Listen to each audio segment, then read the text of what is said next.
Pompeii एक खूबसूरत Roman शहर था जहां लोग पुरसुकून जिंदगी गुजार रहे थे।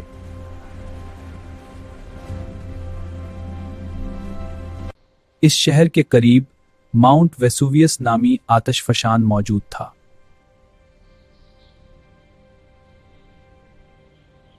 सन 69 ईस्वी में अचानक आतिशफशान फटना शुरू हो गया।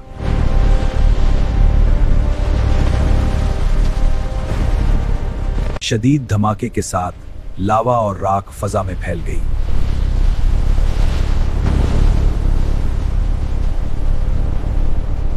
लोग अपनी जान बचाने के लिए भागने लगे, लेकिन वक्त बहुत कम था।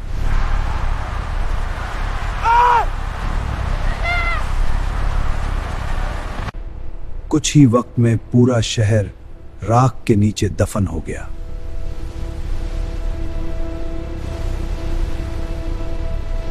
बहुत से लोग उसी हालत में महफूज हो गए जिस हालत में वो मौजूद थे।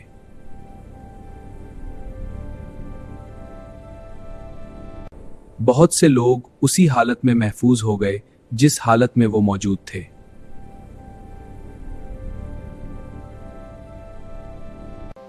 पोम्पेई आज भी तारीख का एक अहम और पुरअसरार मकाम है।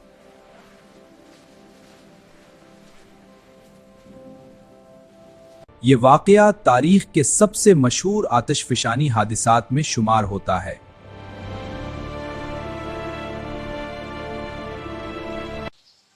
मजीद दिलचस्प मालूमात के लिए हमारे चैनल को सब्सक्राइब करना मत भूलें।